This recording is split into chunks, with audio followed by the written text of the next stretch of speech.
वो सब इकट्ठे होकर कौंसल मनक़िद करते हैं, जहां पतरस, याकूब और यूहन्ना समेत तमाम यहूदी पस मंज़र वाले और शरीयत के पाबंद ईमान वाले मौजूद हैं। आज भी ऐसे लोग कलीसिया में मौजूद हैं। उम्मीद है आप इनमें से नहीं हैं। अगर आप हैं तो आप आज़ाद हो सकते हैं। और फिर पौलुस और बरनबास भी वहां है और वो खिदमत के बारे में बात कर रहे हैं। उनके दरमियान वाकई अच्छी रफाकत है।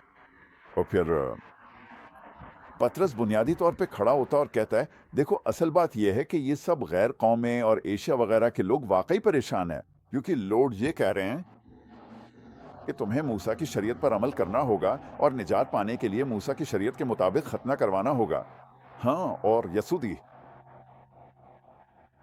जब आप शरीयत से बहुत ज्यादा मोहब्बत करने लगते हैं, जैसे कि मोहब्बत की शरीयत, तो फिर यसू दूसरी जगह पर आ जाता है।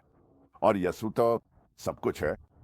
अब पतरस, उन्होंने खत लिखा, और मेरा ख्याल है कि शरीयत परस्त ईमान वालों को खुश करने के लिए, लेकिन उन्होंने एक खत लिखा। सब इस पर खुश थे। और फिर हम पुलिस की तरफ आ जाते हैं और गिलतियों दो में, ठीक है, ये कुछ हद तक आमाल 15 से जुड़ा हुआ है, क्योंकि जब पतरस आमाल 11 में वापस आया तो उसने सबको बताया कि ओह, खुदा ने अता किया है। तौबा गैर कौमों की जिंदगी की तरफ भी ले जाती है। बहुत खूब, ठीक है। और वो सब मुत्तफिक है, सब के सब। अमाल 15 में वो सब पतरस से मुत्तफिक है। हाँ, हम ईमान से रास्तबाज ठहरते हैं, ना कि अमाल से। और फिर जब वो अंताकिया पहुंचे, जो पौलुस का आबाई शहर है, गलतियों 2 में, तो वो सब कुछ भूल गए। और पतरस तो गैर कौमों के साथ बैठता भी नहीं। वो सारे यहूदियों के साथ बैठता है, जैसे उसे गैर कौमों के साथ बैठने की इजाजत ही नहीं। देखें, वो बस वापस वहीं आ गए हैं। इसी पर उन्हें ये सब बहुत पसंद है। लोग अपने उसूलों से मोहब्बत करते हैं कि बाल कैसे रखने हैं, और आप जानते हैं, उशर देना। तुम्हें उशर देना होगा, वरना तुम लानत के नीचे आ जाओगे। और आप जानते हैं, तुम्हें अच्छा लड़का बनना है। मैं यस्सु पर ईमान रखता हूँ, लेकिन अच्छा लड़का बनो, ठीक है।